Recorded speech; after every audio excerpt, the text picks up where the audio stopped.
அயோத்தி ராமர் கோயிலில் உள்ள பாலராமரின் கண்களை செதுக்க பயன்படுத்தப்பட்ட வெள்ளி சுத்தி மற்றும் தங்க ஊசியின் புகைப்படத்தை சிற்பி அருண் யோகிராஜ் தனது எக்ஸ் சமூக வலைதளத்தில் பகிர்ந்துள்ளார். உத்தரப்பிரதேசம் மாநிலம் அயோத்தியில் கட்டப்பட்ட ராமர் கோயில் கருவறையில் பாலராமர் சிலை நிறுவப்பட்டு கடந்த மாதம் 22ஆம் தேதி கும்பாபிஷேகம் நடத்தப்பட்டது. கோயில் கருவறையில் நிறுவப்பட்டுள்ள பாலராமர் சிலையை மைசூரைச் சேர்ந்த சிற்பி அருண் யோகிராஜ் வடிவமைத்திருந்தார்.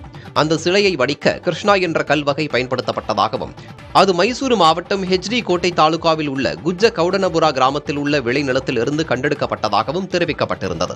இந்த கல் 800 டிகிரி செல்சியஸ் வெப்பத்தாலும் அமில பொருட்களாலும் பாதிக்கப்படாது என்றும் 100 ஆண்டுகள் வரை நீடித்து இருக்கும் என்றும் புவியியல் துறையினர் தெரிவித்திருந்தனர்.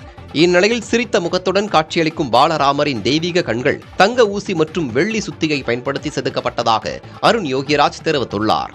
பாலராமரின் தெய்வீக கண்களை செதுக்க 20 நிமிடங்கள் கொடுக்கப்பட்ட நிலையில் அதை பயன்படுத்தி அவர் பாலராமரின் கண்களை வடிவமைத்திருப்பது பலரையும் வியப்பில் ஆழ்த்தியுள்ளது.